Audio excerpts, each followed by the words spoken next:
Hi guys! In today's video I wanted to do my first trimester update for baby number 3, belly baby. Belly baby.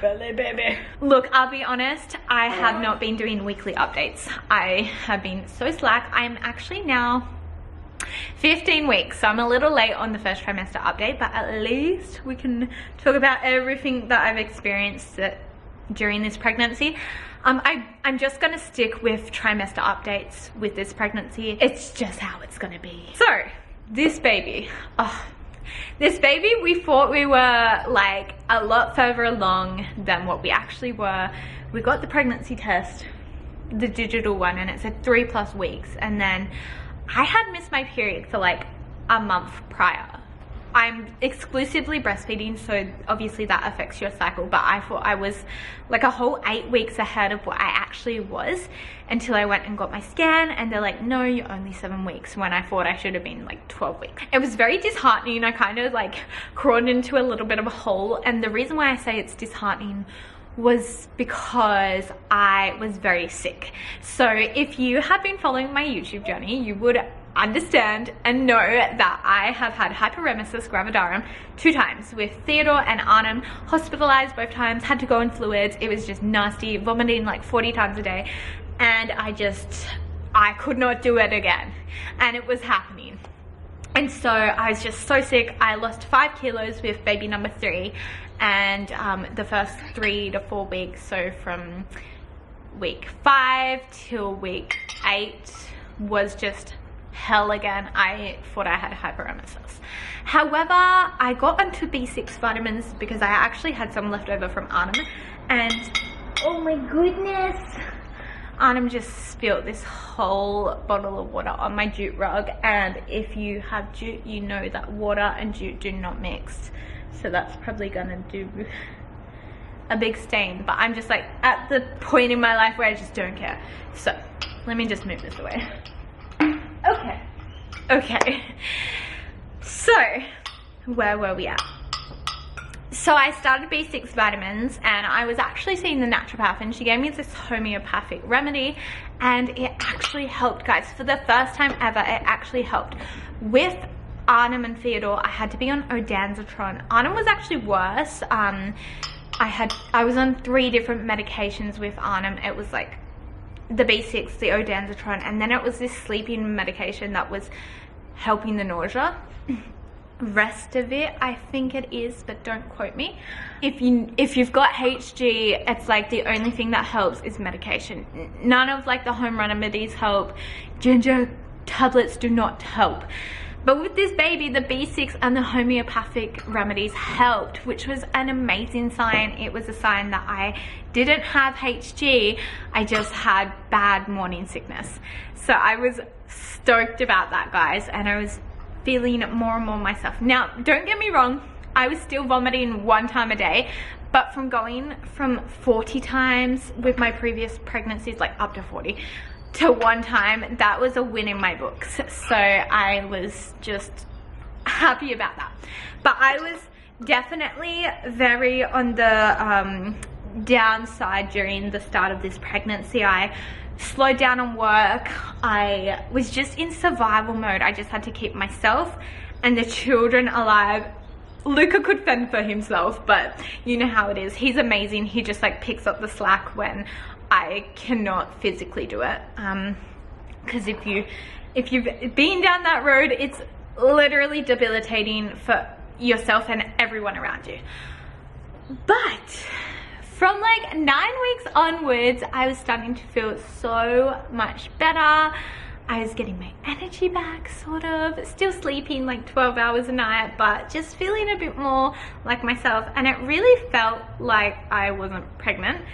I'm so used to constant symptoms that this made me like worry a little bit with this baby, because it just, like, I forgot that I was pregnant during the day because I was so occupied by Arnhem and Theodore. One constant symptom that I always had was sore breasts. So again, I'm breastfeeding exclusively, and the way that I can describe the feeling is it felt like Arnhem had like razor sharp glass in her teeth and she was munching down on my nipple. And it's so excruciating, and I'd have to like just grind my teeth to like push through that initial latch. And it wasn't her latch, because she knows how to feed now. We went for a lactation consultant when she was younger, and it was fine up until I got pregnant. So it's just like those pregnancy sensitivities, and it just, ugh. Even like drying my body with a towel, nah. It was so bad. They're just, ugh. I just did not want anybody to touch me, but obviously breastfeeding is a priority to me, so you just have to push through sometimes. I wanted to touch base on mum guilt, because I don't know if you have felt this way, if you have 2 under 2, 2 under 1.5, 2 under 3, you know, basically back-to-back children. I have been experiencing a lot of guilt towards Arnhem, so I just feel so guilty that she's not gonna have the same experience that Theo got. So he was the youngest, the only child for 4.5 years, so we got that attention, whereas Arnhem is only going to be the youngest for just over a year old. And there was a lot of guilt that I had to work through, still working through, but a lot better than what it was before. But it was hard. Like, I just felt like I was taking away something that she would never experience. What are you eating? So I'm just trying to soak in as much time with her, one-on-one time, while I can. Especially like while Thea's at school and doing big boy stuff. But don't get me wrong, like, she is definitely our little koala. She does not leave my hip. She's literally right next to my foot. So I do feel like she is getting her mummy time. We've very much used attachment-based parenting with her. And with Theodore, it was more routine-based.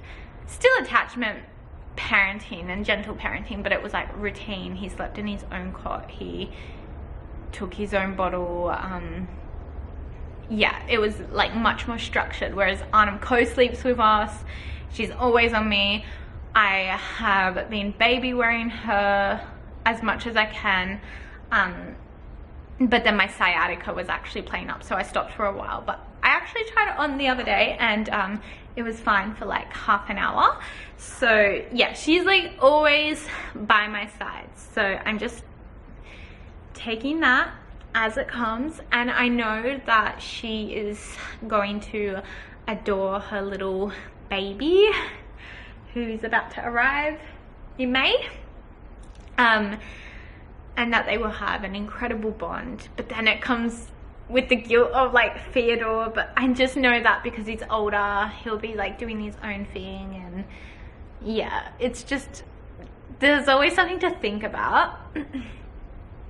But as far as this pregnancy, we did our 12 to 13 week scan, and everything came back great.